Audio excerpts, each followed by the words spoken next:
옛날이나 지금이나 많은 사람들은 이 땅에 대해서 관심이 많아요. 그래서 땅을 많이 가지고 있으면 부자고 땅이 없으면 가난한 사람이다 이럴 정도로. 그 나라도 마찬가지예요. 땅이 큰 나라는 부강한 나라, 땅이 또 작은 나라는 약소국가, 작은 나라 이렇게 말합니다. 그래서 땅을 많이 소유한 사람들은 땅을 더 갖기를 원하고 돈을 지불해서 더 큰 땅을 소유하기를 원합니다.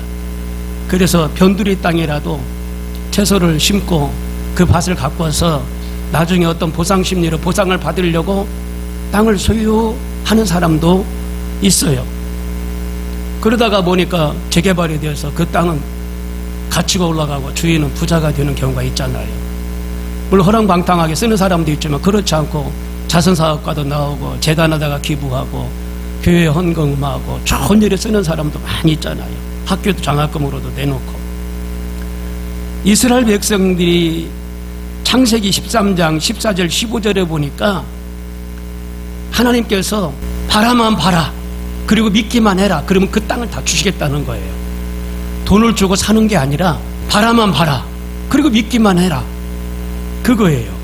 창세기 13장 14절에 너는 눈을 들어 너 있는 곳에서 동서남북을 바라보라. 보이는 땅을 내가 너와 내 자손에게 주리니 영원히 이르리라 말씀하셨어요. 어떤 가치, 어떤 돈을 주고 땅을 사는 게 아니라 바라보라는 겁니다. 이 하나님의 약속이에요. 약속의 말씀을 믿으라는 거예요. 그러면 그 땅을 차지하도록 주시겠다는 겁니다. 여러분요, 하나님이 주신 땅 어떤 땅입니까? 거룩한 땅입니다. 하나님이 주신 이 땅은요, 구별된 땅이에요. 성별된 땅이라고 보면 돼요. 성별된 땅. 자, 그래서 이스라엘 백성들이 40년 동안 고난과 시련을 겪으면서 광야를 행진했고 가나안 땅에 들어가기 위하여 그 시간들을 보낸 걸 알 수가 있잖아요. 근데 가나안 땅에 들어가려면 요단강을 건너가야 돼요. 요단강이라는 건 그때 당시에 신화에나 어떤 불교인들이 말할 때는 이승과 저승을 말했어요. 요단강을 건넌다는 것은. 신화에도 그렇고 불교인들도 그랬고. 그래서 이 요단강을 건너야만이 하나님이 지시한 약속의 땅에 들어갈 수가 있었던 거예요. 그래서 몇 가지로 말씀을 나누는데, 첫 번째로 보니까 가나안 땅에 들어가려면 요단강을 건너야 된다는 거예요. 이 요단강은 폭이 상당히 넓었는데 지금은 폭이 이렇게 좁아졌다는 거예요. 요단강은 시리아에 있는데 갈릴리 호수를 거쳐서 서해로 흘러들어가는 그런 강인데 모세가 그 요단강을 건넜어요. 모세를 따르던 많은 백성들이 그 요단강을 건넜어요. 2절에 보니까 내 종 모세가 죽었으니 이제 너는 이 모든 백성으로 더불어 일어나 이 요단을 건너 내가 그들 곧 이스라엘 자손에게 주는 땅으로 가라. 자, 모세가 40년 동안 광야 생활을 잘 인도해 왔는데 요단강을 건너기 전에 죽었다 이 말입니다. 이게 그를 이어받아 가는 여호수아가 이제 그 요단강을 건너가는 거예요. 백성들 요단강을 건너야 돼요. 근데 그때 당시에 그 보리를 베는 그런 시기였기 때문에 그때는 항상 물이 넘쳐났답니다. 그런데 요단강을 건널 때 어떻게 건너냐? 제사장들이 법궤를 앞세워요. 법궤를 앞세우고 백성들은 200규빗이 떨어져야 돼요. 한 900m 정도라고 그래요. 900m. 여기서 900m 하면은 뭐 지행역까지는 아니더라도 법궤하고 그렇게 거리를 두고 행진을 합니다. 법궤를 만질 수도 없어요. 만지면 죽으니까. 그 제사장들이 옮기는 거예요. 요단강을 들어갈 때 이 법궤가 들어간 거예요. 그리고 제사장들이 그 요단강 그 중앙에 굳건히 서 있었다고 그랬어요. 굳건히. 그럴 때 이스라엘 백성들이 지나가는 거예요. 제사장들이 앞서서 갔지만은 요단강을 건너서 나가는 것이 아니라 법궤가 들어가고 가운데서 제사장들이 서서 그 이스라엘 백성들이 지나가는 걸 다 보호하고 지켜주는 거예요. 그래서 그들은 요단강을 건너게 됩니다.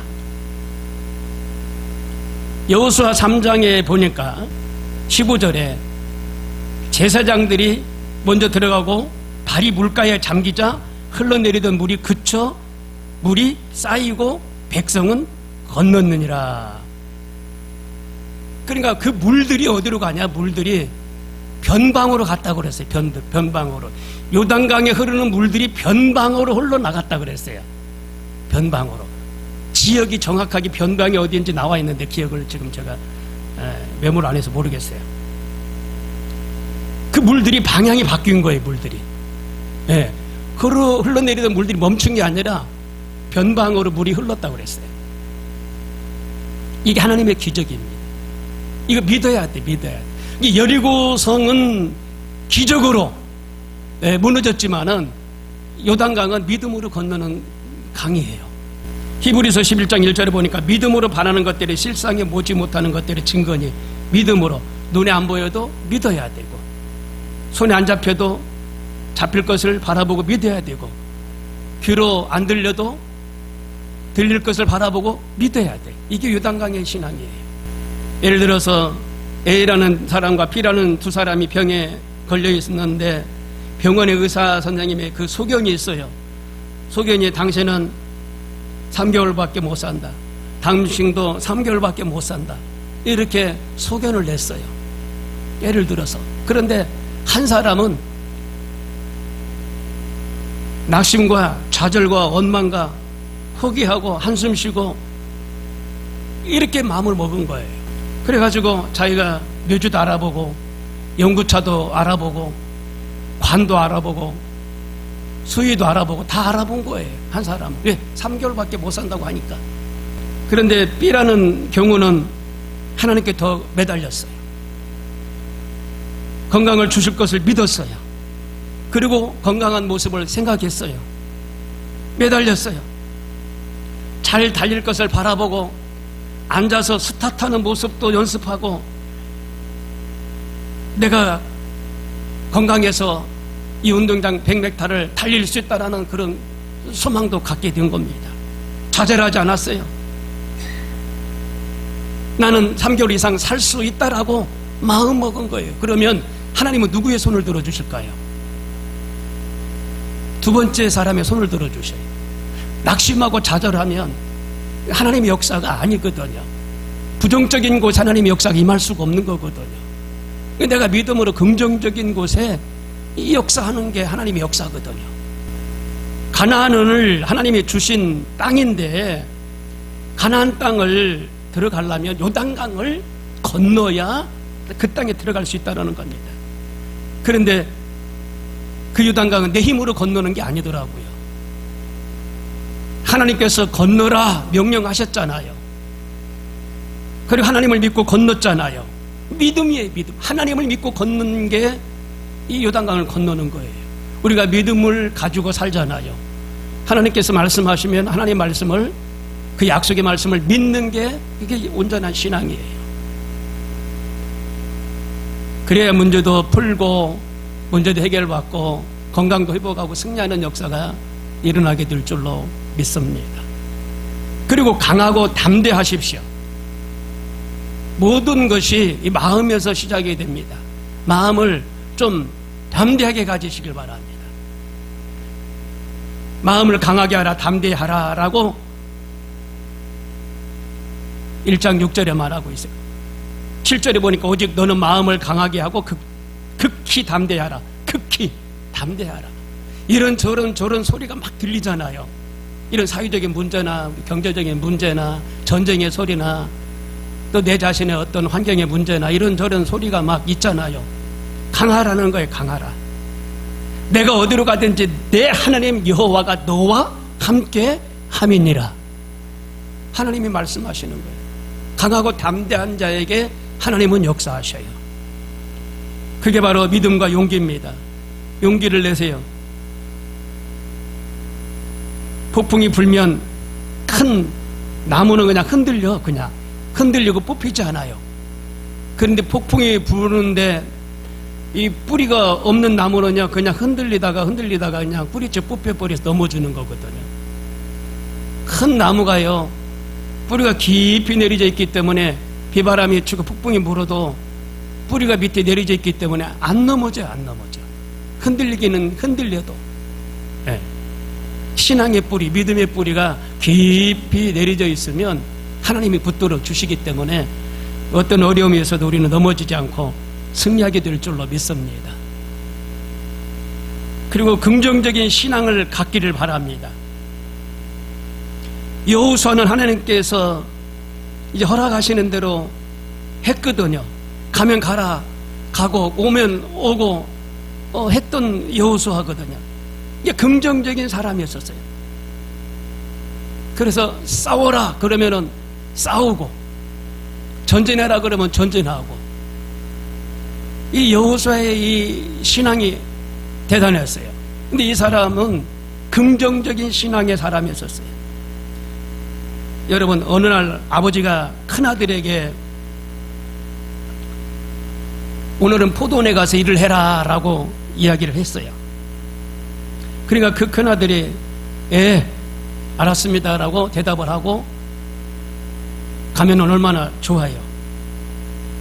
근데 부정적인 사람은요, 대답을 해놓고 안 가요. 이게 부정적인 사람이에요. 긍정적인 사람은요, 네 알았습니다, 포도원에 가서 일하겠습니다 하고 행동도 같이 하는 사람이 긍정적인 사람이에요. 여러분, 말이 긍정적이면요, 행동이 긍정적인 행동이 나와요. 말이 부정적이면 행동도 부정적인 행동이 나와요. 말이 중요하다는 걸, 말이. 여호수아가 긍정적인 사람이에요.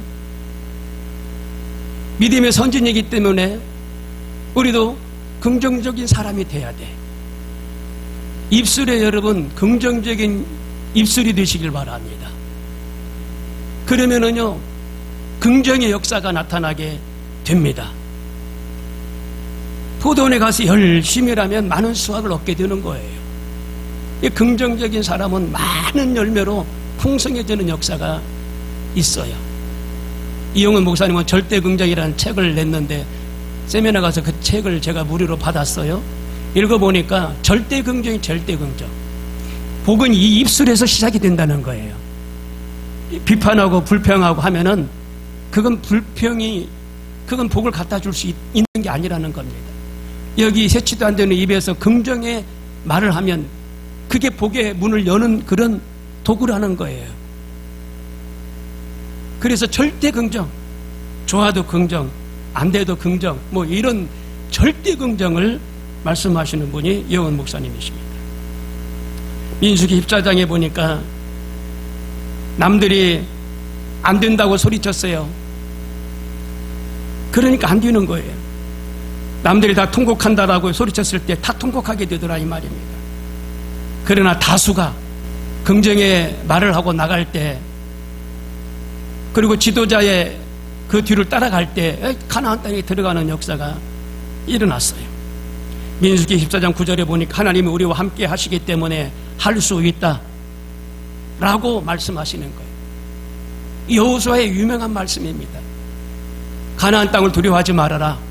거기는 족속들이 있지만은 하나님이 주신 땅이다. 강하고 담대하라.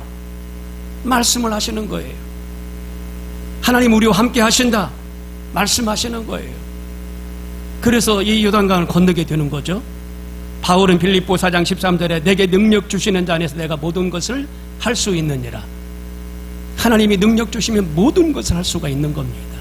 귀신도 떠나가고 병든 자도 치료받고 문제 생활의 환경도 열리는 역사가 일어납니다. 제가 어저께 결혼식이 있어서 결혼식 다녀왔는데요, 제가 예비 신랑을 붙잡고 얘기했어요. 예수님 믿고 믿음의 가정을 세우라고. 신부에게 그랬어요. 사진 찍으면서 신부실 들어가서 예수님 믿고 믿음의 새 가정을 세우라고. 남자가 막 운동을 한 것 같아요. 어깨야 어깨. 한마디 더 했어요. 문신하지 말라고. 혈액을 오염시키는 거기 때문에 건강에 해로운 거니 문심하지 말라고. 예, 아 그래요? 네, 알았습니다. 기도를 못 해준 게 좀 아쉽더라고. 상황이 뭐 이렇게 손님 받고 하는 상황이라 세 가정을 위해서 기도를 해줘야 되는데 주례 없이 그냥 그런 예식을 올리더라니까요. 요즘 왜 그러는지 모르겠어요. 새 출발하는 가정에게 목사님 초대해서 축복의 말씀을 듣고 새 출발을 해야 되면 좋겠는데 이게 어느 때부터 이게 문화가 이렇게 이런 문화가 흘러가고 있어요. 히루 야마 시게오라는 박사님이 계시는데 부정적인 발상은 마이너스를 가져온다라고 책에 기록했어요. 그래서 병에 걸릴 확률도 많다라는 겁니다. 플러스 발상을 가지고 있는 사람은 뇌세포가 활성화가 된다는 거예요. 호르몬이 분비가 된다는 거죠. 그래서 인체를 젊게 하고 건강하게 만들고 장수하게 된다는 거예요. 틀림없어요. 틀림없어요. 긍정적인 사고, 인생관, 그런 사람은, 그런 신앙에는요, 나도 살고 남도 살리는 역사가 일어납니다. 그러면 가나안 족속 7족속을 짧게 말씀을 드릴까 합니다. 본문에 보니까 겐 족속, 브리스 족속, 르바 족속, 아모리 족속, 가나안 족속, 기르가스 족속, 여부스 족속이다, 이렇게 기록하고 있습니다. 여호와께서 가라사대 유다가 올라갈지니라 보라 내가 이 땅을 너희 손에 붙이리라. 7족속 중에서 하나님이 유다 백성들에게 먼저 올라가라고 말합니다. 가나안 땅에 먼저 올라가는 이 유다 백성들. 근데 7족속 중에 시므온이라는 족속이 있어요. 그래서 시므온 족속에게 같이 올라가자 그래요. 시므온 족속이 올라갈 때 내가 또 따라서 올라가 줄 테니까 같이 올라가자. 그래서 유다 족속의 백성들하고 시므온 족속 백성들하고 앞에 군대를 앞세우고 같이 가나안 땅에 먼저 올라가는 거예요. 하나님의 말씀대로 하고 있는 거거든요. 그래서 하나님께서 행한 대로 갚으시는 것을 볼 수가 있어요. 이 유다 백성들이 지혜가 있었던 게 이 가나안 땅에 진을 치고 있는 이 성으로 곧장 간 게 아니에요.